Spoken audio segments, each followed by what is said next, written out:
প্রেমের যাত্রা সহজ নয়। প্রচুর চ্যালেঞ্জ ও সংগ্রামের মধ্য দিয়ে যেতে হয়, কিন্তু এই সংগ্রামই প্রেমকে আরও গভীর ও দৃঢ় করে তোলে। যখন আপনি কঠিন সময়ে প্রেমকে ধরে রাখেন, তখনই প্রকৃত ভালোবাসার প্রকৃতি ফুটে ওঠে। কষ্টের মধ্যে প্রেমের সত্তা খুঁজে পাওয়া যায়, যেখানে প্রত্যেকটি কষ্ট একটি শক্তির উৎস হয়ে ওঠে।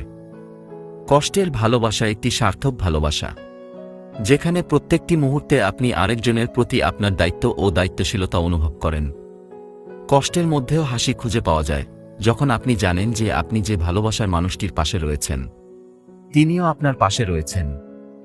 এই কষ্টকে জয় করাই প্রকৃত ভালোবাসার লক্ষণ। প্রেম শুধু সুখের মুহূর্তেই সীমাবদ্ধ নয়, বরং দুঃখের মুহূর্তগুলোতে একে অপরকে পাশে থাকার শক্তি প্রকৃত ভালোবাসার প্রমাণ। তাই কষ্টের প্রেমে নিজেদের হারিয়ে না ফেলে বরং একে জীবনের এক অনন্য অভিজ্ঞতা হিসেবে গ্রহণ করুন। কঠিন সময়ে একে অপরের প্রতি ভালোবাসা আরও গভীর হবে এবং এই সম্পর্ক আরও মজবুত হবে। ভালোবাসার এই কষ্টগুলোই একদিন সুখের গল্প হয়ে উঠবে, যখন আপনি পেছন ফিরে তাকাবেন এবং দেখবেন কিভাবে আপনারা একসাথে সব বাধা অতিক্রম করেছেন।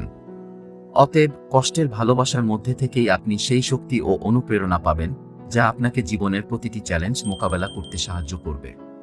এভাবেই ভালোবাসা তার প্রকৃত রূপ পায়, যেখানে কষ্টের মধ্যে সুখের খোঁজ পাওয়া যায় এবং প্রতিটি কষ্টের মুহূর্ত একটি স্মৃতি হয়ে থেকে যায়। ধন্যবাদ ভিডিওটি দেখার জন্য। ভালো লাগলে একটি লাইক ও সাবস্ক্রাইব করার অনুরোধ রইল।